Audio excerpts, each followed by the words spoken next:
here's something that I think most of us can relate to. Do you have that one friend or family member who's one of your favorite people on the planet, but for whatever reason you rarely get to see them in person? For me, it's my cousins. I love my cousins to death, but I hardly ever see them because they literally live all over the country. And isn't it true that being far away makes any relationship more challenging?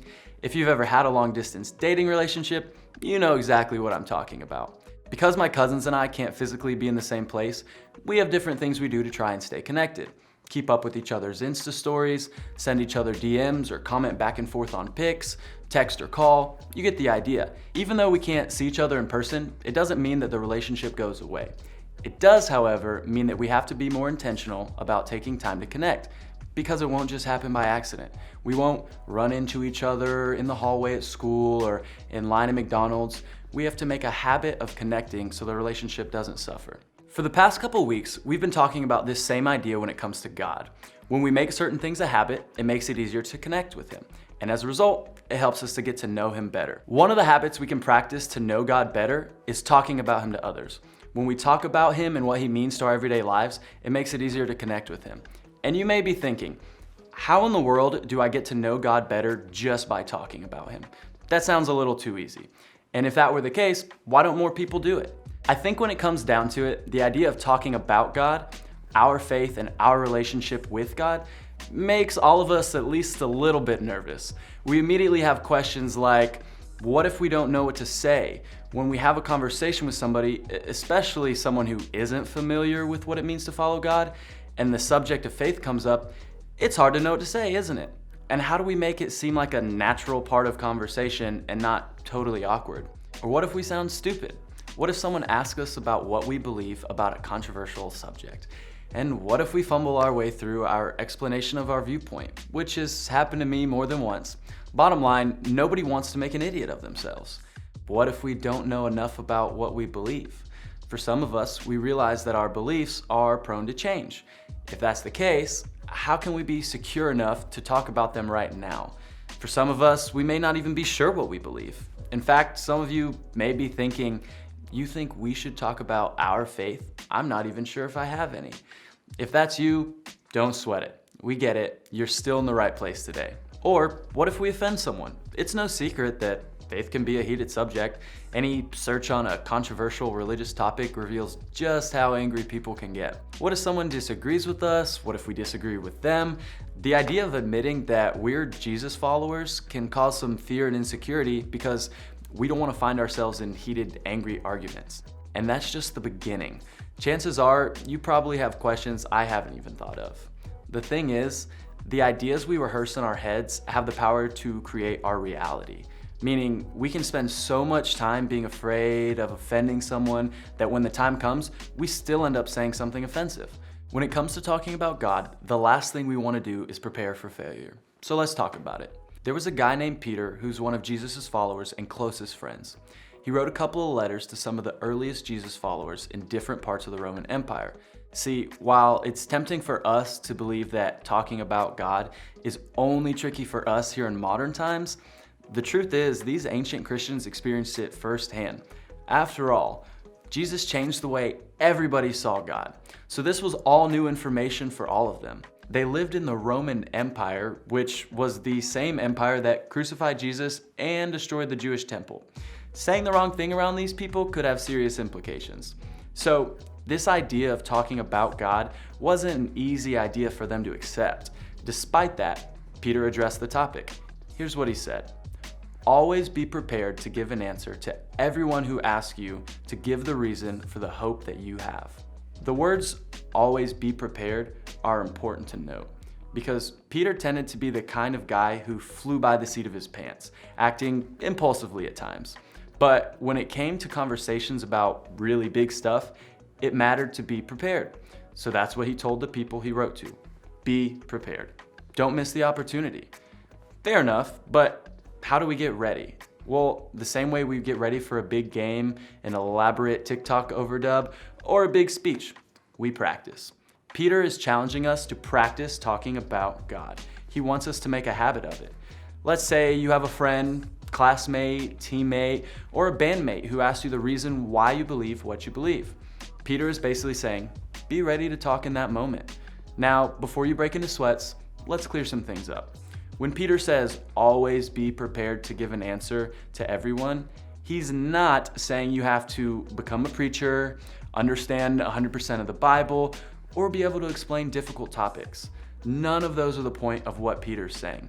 Instead, he tells us what we should be prepared to give an answer about, for the hope that you have. Peter is referring to what he did in situations where people questioned his reason for following Jesus.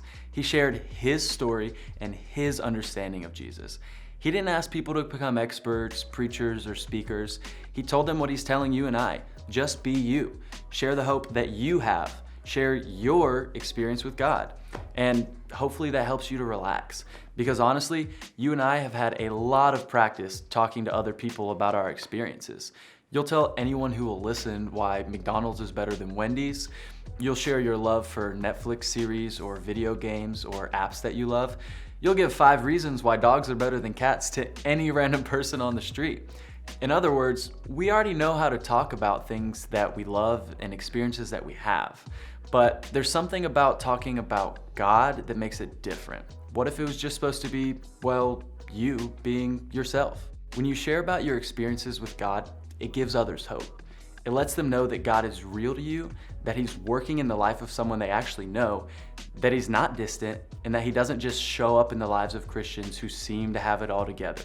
It lets others know that God is for you and for them. So whether you find yourself unsure of what to say, or if you feel like you know exactly what to say about God, remember this: you don't have to know everything to share something.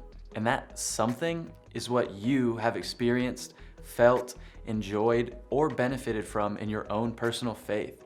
You share your reason for the hope that you have. You never know how that hope will impact people around you who are dealing with their own difficulties in life. Peter concludes this thought by saying this: but do this with gentleness and respect. This isn't just an afterthought, it's important. Because when you think about how conversations usually go when it comes to religion and faith, gentleness and respect aren't the words that tend to describe them. Oftentimes it can feel like the exact opposite. So how do you talk about your faith with gentleness and respect? Well, you don't talk about it just to start an argument, you don't talk about it to shame or judge someone, and you definitely don't talk about it because you're convinced that you're right and everyone who believes differently is stupid. Just share your story in a gentle and respectful way. When you share what's real for you, it makes you more real to others. It makes the conversation more authentic. People can see through rehearsed church talk. They can tell when you're just saying something that your student pastor told you to say, or rattling off a list in an attempt to force someone to believe something. But when you share out of your heart and your own experience with God, you come across as a real person who's had a real encounter with Jesus. Think about the things you love to talk about. Chances are that you talk about those things because you're passionate about them. But also, in the process of talking about them, you become even more passionate about them. Whether it's fashion, your favorite musical artist, video games, fishing, or the person you're dating, you talk about what you care about. You aren't trying to, it's just a natural habit you formed.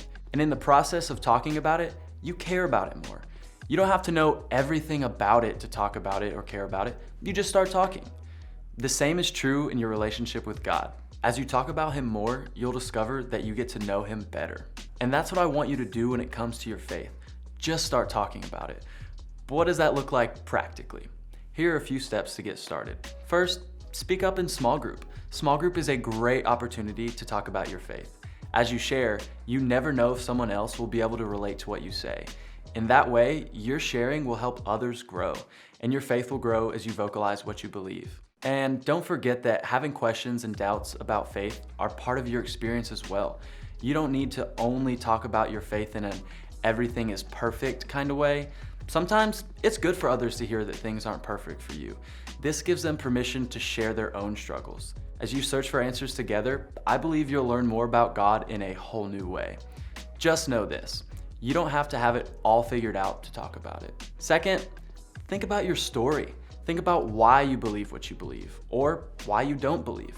Think about your personal experience on your faith journey. Write it, type it, or say it out loud.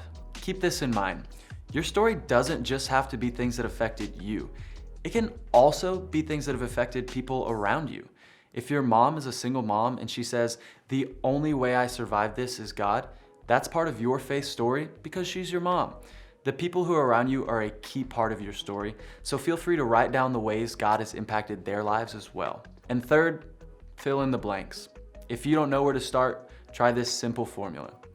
I was, but God, and now.